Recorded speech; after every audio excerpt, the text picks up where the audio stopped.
ખેડા જિલ્લાના વસો તાલુકાના બામરોલી ગામના મહિલા સરપંચ જશોદાબેન દશરથભાઈ સોલંકીને તેમના પદ પરથી તાત્કાલિક અસરથી દૂર કરવાનો આદેશ કરવામાં આવ્યો છે।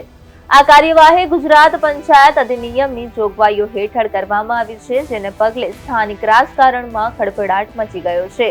સરપંચને ગેરલાયક ઠેરવવાનું મુખ્ય કારણ ત્રીજા સંતાનનો જન્મ છે।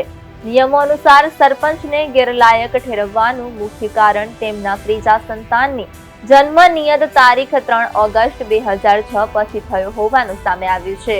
ગ્રામ પંચાયત પેટા ચૂંટણી 2025 વખતે ઉમેદવારી ફોર્મમાં ત્રીજા સંતાનની સાચી ઉંમર છુપાવી હોવાની ફરિયાદ થઈ છે।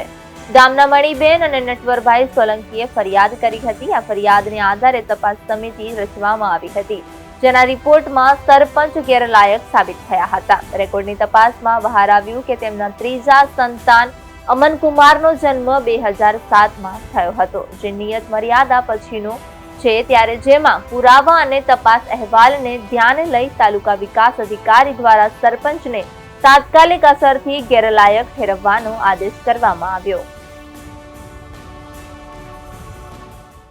બામરોલી સરપંચને ગેરકાયદે ઠરાવવામાં આવ્યા છે। એનું કારણ એ છે કે તેમને 3 સંતાનોના કેસમાં એમને ગેરકાયદેસર ઠેરવવામાં આવ્યા છે। શું વિગત છે?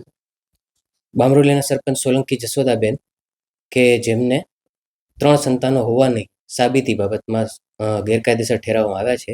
તેમાં જ્યારે તેઓએ ચૂંટણી સમયે પુરાવા રજૂ કરેલા હતા, તેમાં તેમની જન્મ તારીખ 27/6/2006 દર્શાવેલ હતી, જે ગુજરાત પંચાયત અધિનિયમના સુધારા મુજબ 3 સંતાનોના જે સુધારા થયેલ છે તે મુજબ કટ ઓફ ડેટ 3/8/2006 દર્શાવવામાં આવેલ છે। એટલે જે તેમને ચૂંટણી સમયે પુરાવા રજૂ કર્યા હતા તે 27/6/2006ના હતા, પરંતુ ત્યારબાદ અરજદાર દ્વારા અરજી કરવામાં આવી અને સમયાંતરે તેમના પુરાવા અને રેકોર્ડની ચકાસણી કરતા તેમનું અન્ય જન્મનું પ્રમાણપત્ર મળી આવેલ હતું, જે વસો ગ્રામ પંચાયત ખાતેનું હતું, અને એમાં એમની બર્થ ડેટ 27/10/2007 મળી આવેલ હતી।